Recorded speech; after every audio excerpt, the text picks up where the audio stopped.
So it is definitely winter here in the wonderful state of Ohio. We finally got our real first solid snowfall, which is really, really nice. I don't know, man. I love winter. I don't like driving in it, so let me clarify that. I definitely don't like driving in it, but I love the crisp air. I love the snow, the way everything looks. But it has a bite to it because, it is so cold outside. And it sucks sometimes, right? Because you leave your nice warm home to go wherever you need to go, whether it be to work, the store, or errands, whatever. So you walk outside and you get hit in the face with a real solid 17 degree blast of cold air, and it's because you're so used to and content with the warmth of your home. Cue this to spin into the topic of the video, right? Which is comfort zones, man. So I've talked about comfort zones. People have talked about comfort zones. Comfort zones are a really, really well-known, really well-discussed topic amongst motivation, life lessons, all that stuff. But I want to talk about comfort zones because I don't think people touch on the reason why comfort zones exist. I think that they just talk about how you need to get out of them. How you need to explore the outside of your comfort zones. But they don't talk about why your comfort zones exist. So your comfort zones exist because you're supposed to have a place. You're supposed to have a place where you feel comfortable. You're supposed to have a place that is kind of your nook of the universe. You're supposed to have a place where, no matter what happens, no matter how bad things fall, you have that spot, that place. Whether in comfort zones can be multiple different settings, multiple different career choices, multiple different. There's a lot that goes into the term comfort zone. So I'm gonna do a broad spectrum of it because this honestly can apply to any of that.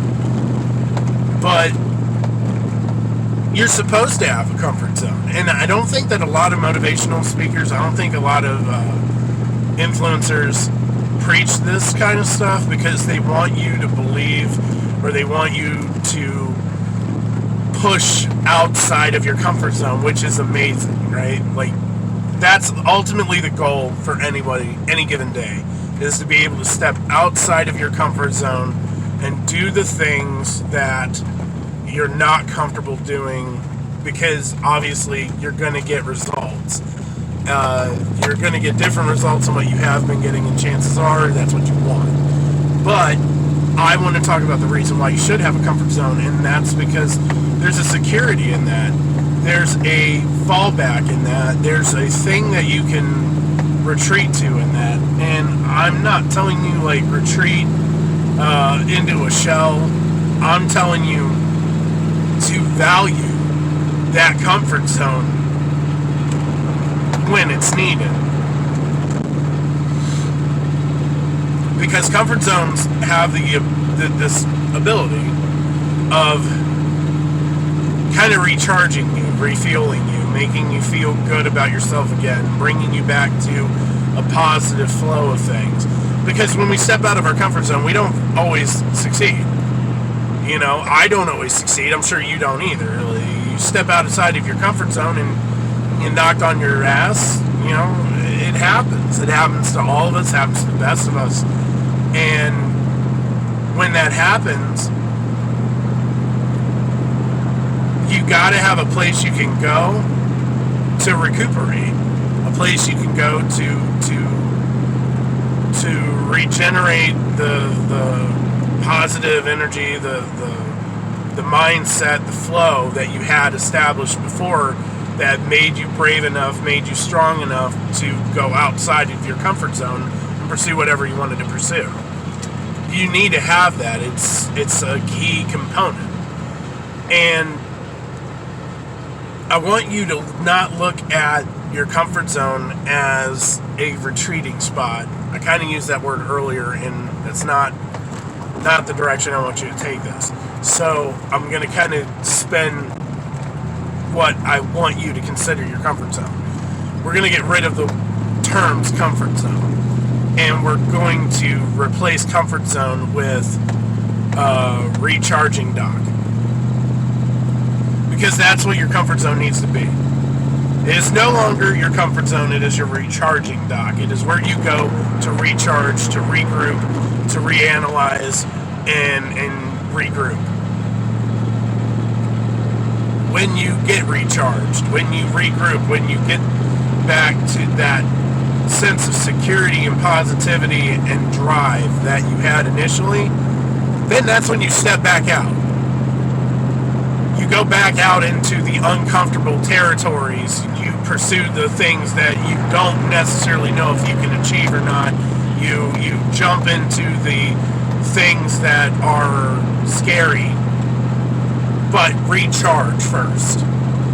Know that's recharging station, that recharging dock is there for your use of recharging.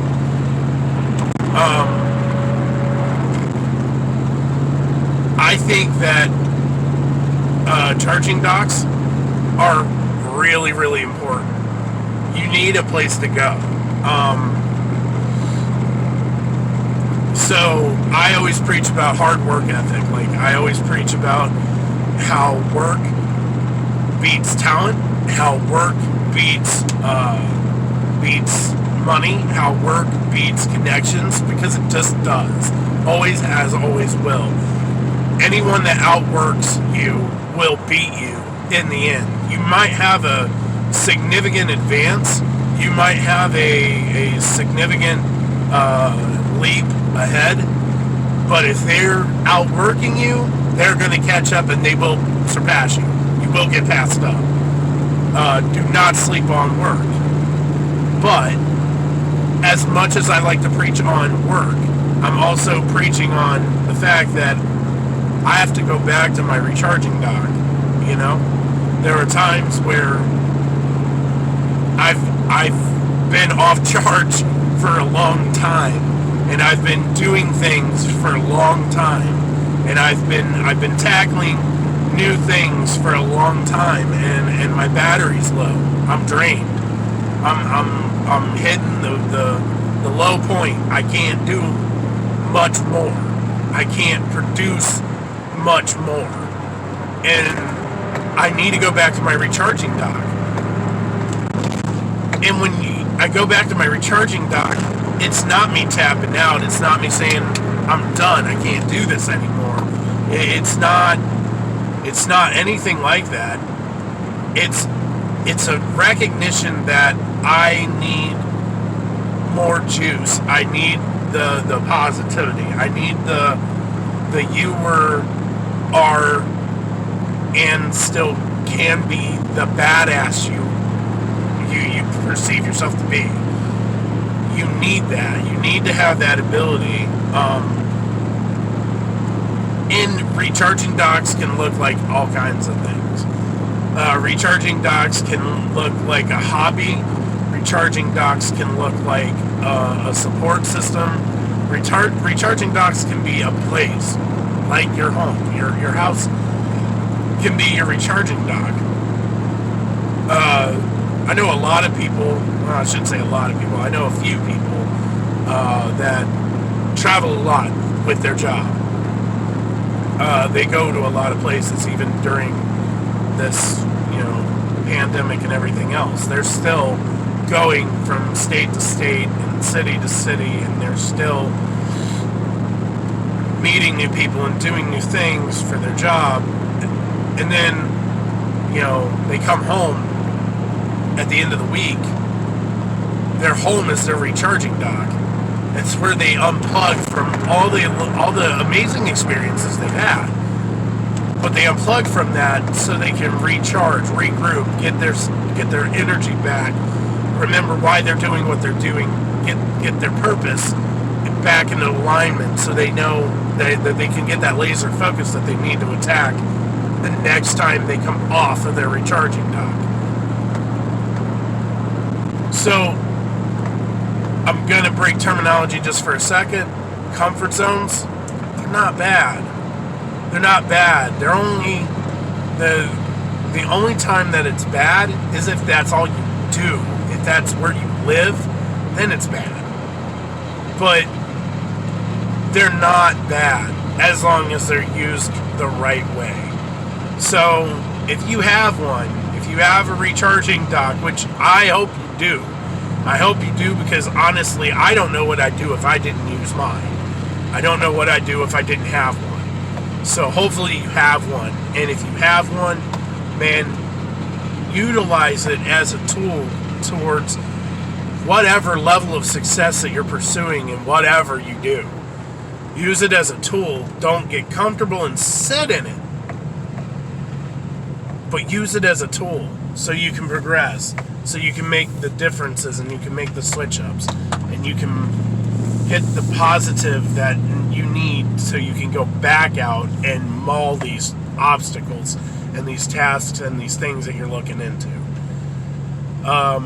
That's really all I've got. I hope you got something out of this video. Please like, comment, share, and subscribe. I try to put out a video once every week. Sometimes just a hair bit late like I am today. I'm recording day of posting, which I don't normally do, but I wanted to make sure I got this message out to you. Today's been a crazy week, as I'm sure it has been for all of you out there. I mean, coming off of Thanksgiving, rolling into Black Friday, then going into Cyber Monday. It doesn't matter what your workflow is, those holidays always affect you. So I hope that you guys had a blessed holiday, and I hope that you're on your recharging docks at least a little bit so you can get your sea legs about you again before you head back out there and tackle the world. I'm out.